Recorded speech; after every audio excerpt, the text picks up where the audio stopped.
morning, everybody. Can you hear me okay, folks? Okay. My name is Debbie Hayes, and I'm the Upstate New York, Connecticut, and New England Area Director for the Communication Workers of America. Thank you for coming out today as we kick off the 2025 contract negotiations between Kaleida Health, 1199 SEIU United Healthcare Workers East, and the Communication Workers of America, AFL-CIO. Kaleida Health is the largest private employer in Western New York with over 11,000 employees. The unions here today represent approximately 8,000 of those workers. The bargaining units at this bargaining table that you see circling the room here cover employees that work in dietary, housekeeping. We have nurses, aides, and clerical staff, imaging technologists and respiratory therapists, laboratory scientists, therapists, social workers, LPNs, RNs, physicians assistants, nurse practitioners, and many, many more job titles.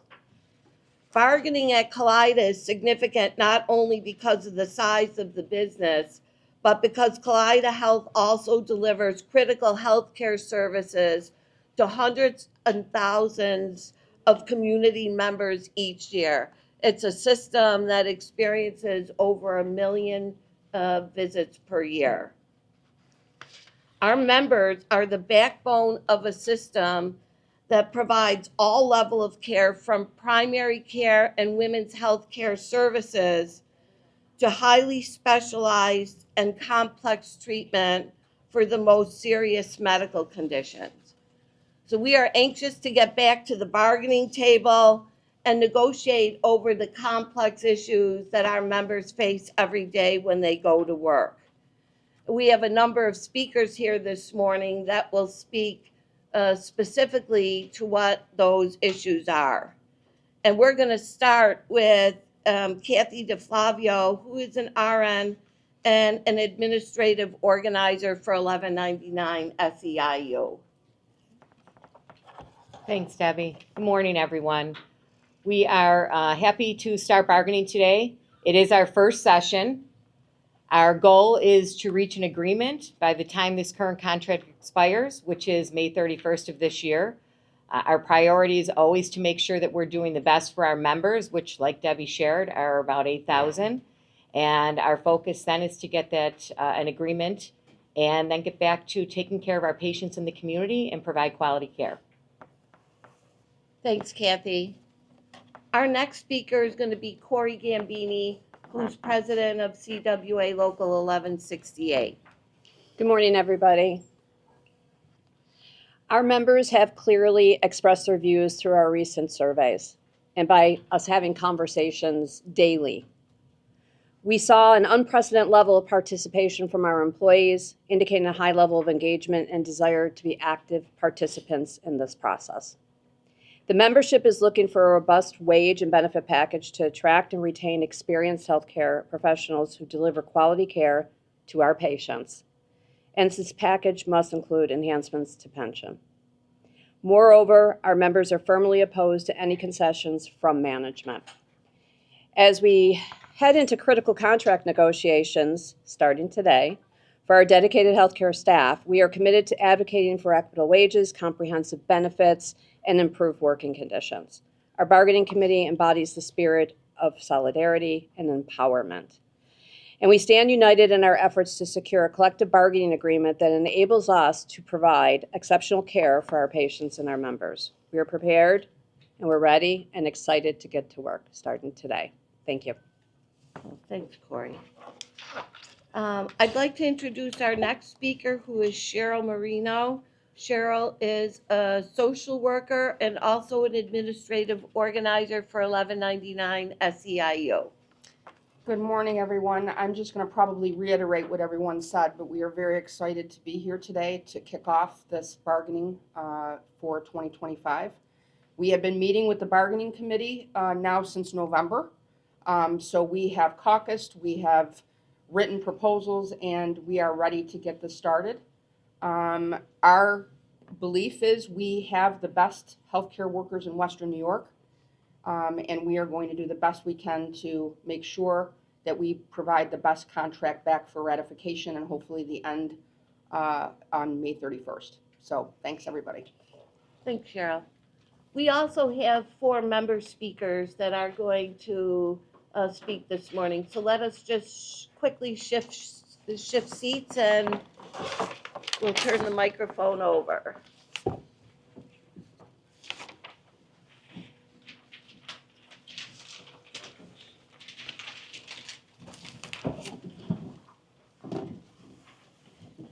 Our first member speaker is going to be Mattina Chmiel, who is a registered nurse, and she works on the Buffalo General, at the Buffalo General Medical Center. Hello, my name is Jena, and I am a proud nurse at Buffalo General Medical Center. I love being a nurse, I love being a healthcare worker, but most of all, I love being a union nurse.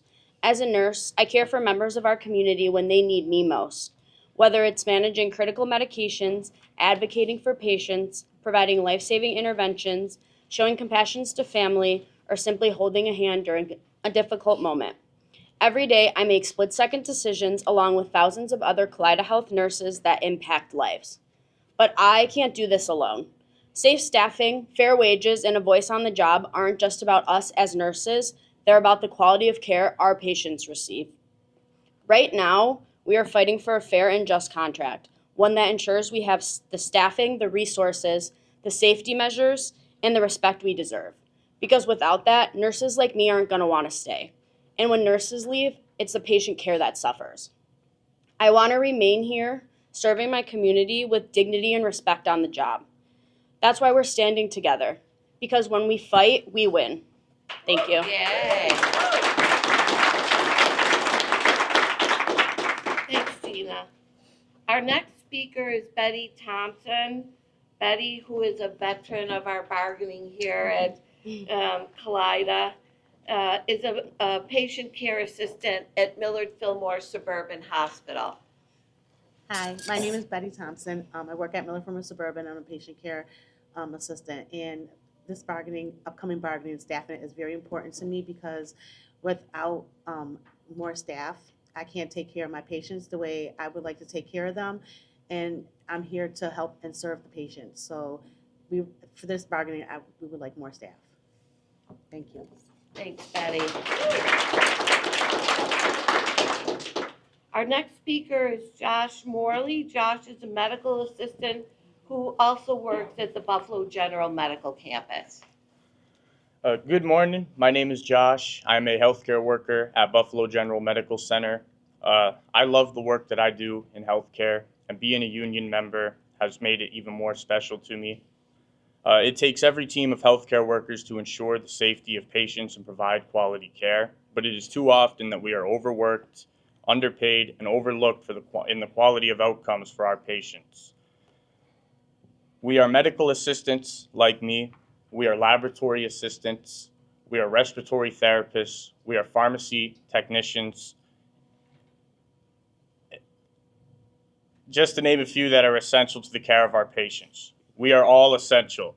Short staffing means we are stretched thin. High turnover and many job titles makes it hard for the remaining workers to stay, and without the respect that these workers deserve, it has been demonstrated that they will leave. This is why we are fighting for a fair and just contract, one that recognizes the true value of every healthcare worker. A contract that ensures safe working conditions, livable wages, basic dignity and respect, because when we are treated fairly, patients receive better care, the care they deserve. I started with Kaleida Health when I was 18 years old. I want to stay here. I want to serve my community knowing that my work is respected and that when we stand together, and that is why we stand together, because when we, the workers, stand together and put up a fight, we will win. Thank you.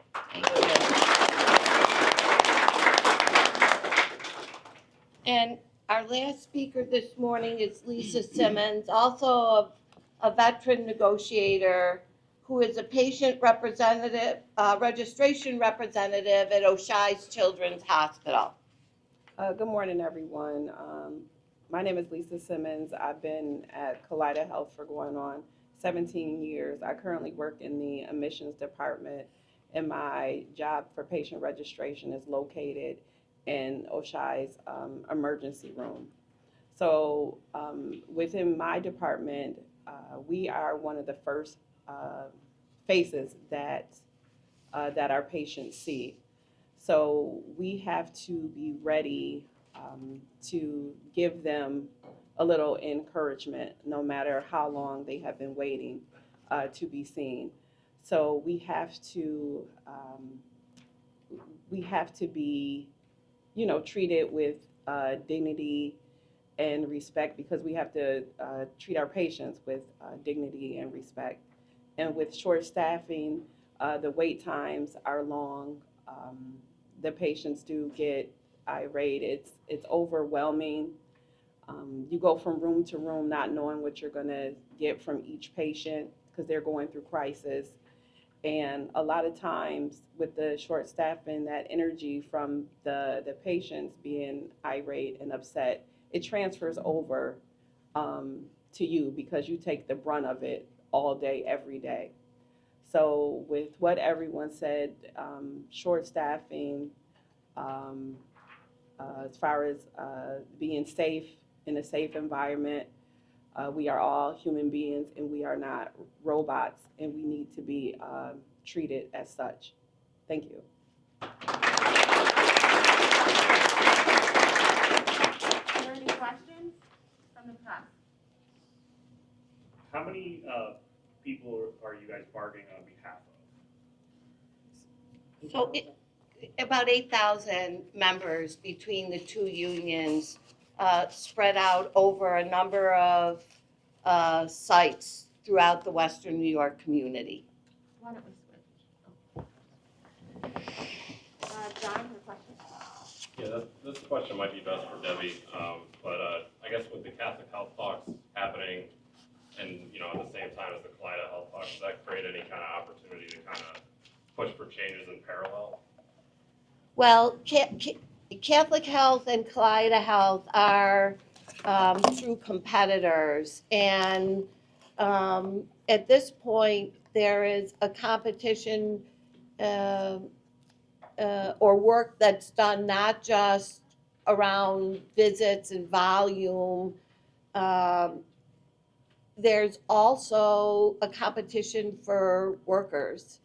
So in this community across New York State, across the country, there are not enough people in the job titles that are actually at the bedside doing the work. So what we saw in the last set of negotiations between 2021 and 2022 is everybody trying to learn what the other entity is doing in terms of wages and benefits. So things like the staffing ratios that we were able to negotiate in both agreements, a healthy wage and benefit package, good work conditions are all things that we definitely will kind of leverage each other with each other.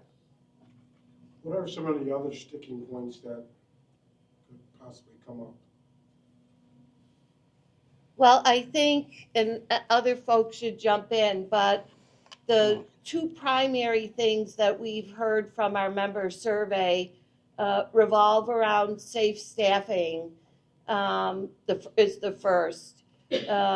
We have, number one, a law in New York State on clinical staffing committees that requires all general hospitals across the state to meet with workers in the facilities and put a staffing plan in place. And so far, it's been difficult at almost every facility where we represent workers to meet the staffing ratios that have been sent to the state.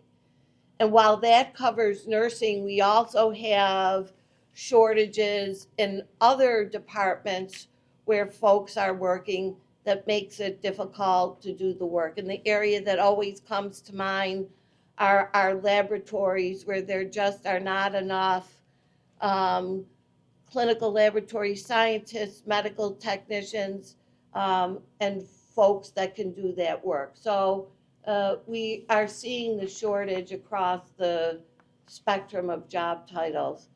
The other thing, and I think Cori touched upon it a little bit, and I may have referred to it in my response to John, is just that there has to be a competitive wage and benefit structure.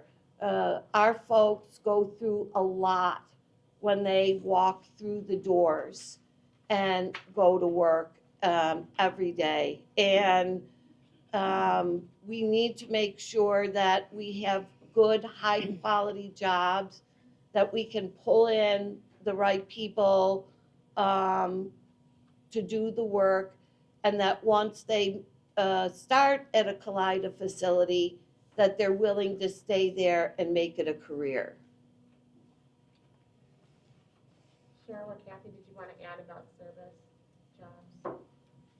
No, I think just competitively, I mean, I think Debbie stated it correctly. I mean, our biggest issue right now is recruiting and retention, and so that's going to be one of the major issues. Obviously, we need to be competitive in the area, but we're short on a lot of job titles, clinical lab scientists, pharmacists, EEG techs, but, you know, we'll get there, and we believe that if we are able to negotiate a great contract, that we'll be able to recruit those individuals in. Right, because as a registered nurse, I can't do my job without those other job titles. It's very important, whether you're a medical assistant, a PCA, you're in environmental services, every person relies on that coworker, regardless of your job title. So it's important that we get the staff for every bargaining unit that we represent, so we can do the care we need to do. And I think some of the challenges are definitely going to be is the on the national level. So everyone knows our healthcare system in the United States is broken. If you don't, I don't know how anyone cannot know that. We spend a lot of money, and we don't have the greatest outcomes in the United States. And with the administration sitting in Washington at this point with the threats of Medicaid and Medicare cuts, will directly impact our hospitals. And at the end of the day, if they're as monumental as, you know, the hype is right now, it'll be disastrous. I mean, I would imagine that hospitals would have to close if they come through the way they want to come through. So those are going to be the challenges, I mean, really just sprung on us. So when we were preparing for negotiations 3 months ago, then these, you know, the election happened and then the announcements started coming out and the changes when they took office. And these are going to be challenges that we're going to have to figure out how to navigate. And I'm confident that we will, because when we fight, we win. And that not only includes our employer, but our employers that where we represent members, but also with the government. So What Cori's referring to is the $880 billion in cuts, federal cuts to Medicaid, which will devastate local hospitals and nursing homes if those cuts were to go through. Any additional questions? Otherwise, we're going to wrap it.